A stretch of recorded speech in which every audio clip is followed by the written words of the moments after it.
Increasingly, middle-income economies are becoming important emitters as well. Mexico, for example, is already the 12th largest CO2 emitter in the world.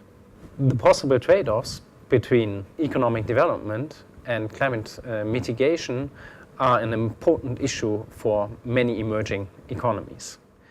We need to think very carefully about the political economy of this transition to cleaner and more efficient sources of energy.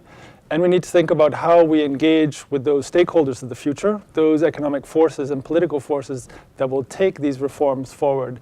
The Indonesian government stresses the need to promote first economic development and lift people out of poverty before addressing climate protection. Let's think broadly about going beyond zero-sum trade-offs in terms of mitigating carbon and reducing poverty, and think about how we can grow our wealth together based on using our natural capital more efficiently, more justly, and more productively.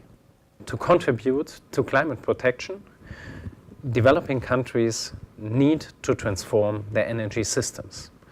In order to achieve that, fossil fuel taxation, that is carbon taxes, or at least the abolishment of fossil fuel subsidies, is a possible and important policy instrument. In addition to that, the introduction of renewable energy sources will be key. Implementing pricing mechanisms like carbon taxes will always leave social welfare implications. There is no shortcut to doing mitigation because it will have impact.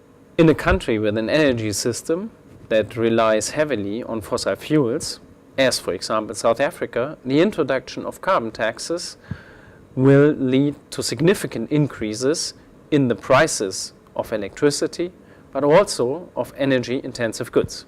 But policymakers will have to think through how to actually use social transfer mechanisms at the global, local, and regional scales to cushion those impacts in the short term. The problem of potentially large welfare losses because of higher energy prices can be tackled by the introduction of adequate compensation programs that target in particular the poor parts of the population that are affected by energy price rises. The abolishment of fossil fuel subsidies is typically considered a win-win situation for climate protection and development. And Indonesia has used the window of opportunity of low oil prices to actually abolish the subsidies. Yet, it remains to be seen what happens once oil prices rise again.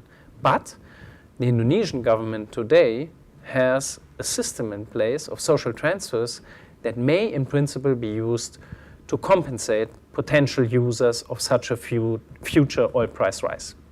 And the study showed that there are really important price incentives and fiscal policies that can be put in place, but they're not painless.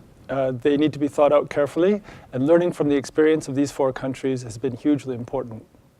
Our research shows that it's not so easy to identify policies with high mitigation effects but low welfare losses, neither in developing countries nor in more advanced economies like the European ones. The transition to a zero-carbon economy can be achieved with positive consequence for society as a whole. And in particular, it can offer even broader access to energy to the less well-off through more distributed networks and systems. Generally speaking, our results indicate that the trade-offs are manageable, in particular with targeted redistribution and through thoughtful revenue recycling.